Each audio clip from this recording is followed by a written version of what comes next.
Tamén que non apoiarei un goberno do PP nunca. Nunca. Pero tampouco,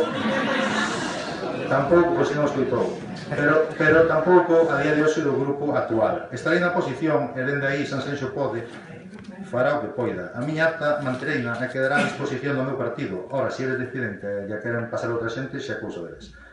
Só dicir, para terminar, que vou a cabeza ben alta e o traballo feito. Iso que non o olvide ninguén. Algúns consellos, isto xa remato ahora. O grupo de goberno. Pensar en todos os veciños das 7 parroquias e de todas as clases sociais. Usar o sentido común, ser contundentes e tomar o toro polos cornos, como se soe decir, tomar decisións sen pensar nas consecuencias políticas nin no posto que un ocupa, nin que o posto que un ocupa pode perigar, senón pensando na xente de Sanxenxo.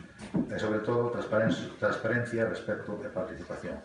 Ao Partido Popular lle digo que tomen exemplos do seu partido e sepan apearse cando chega o seu tempo, señor Termo. Sepan recoñecer os erros e acabar coa corrupción e os corruptos dos seus partidos, menos amiguismos, aforamentos, vamos, o que xa todo o mundo sabe e o país tamén. E os veciños de Sanxenxo que sexan pacientes porque as cousas ben feitas levan tempo.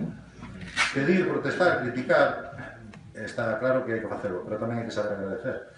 E valorar o traballo dos políticos porque moitos son honrados e traballan polo ben do povo. Participar, mobilizarse si fai falla, facer críticas constructivas, non destructivas, e como se sobe dicir, un pobo unido nunca será vencido. A desgracia é que a falta de unión moitas veces é constante neste concello, por desgracia, entre colectivos, gobernos, xente, parroquias, etc. É simplemente digo eso, moitas gracias, e xa creo que xa quedou claro o que quería decir.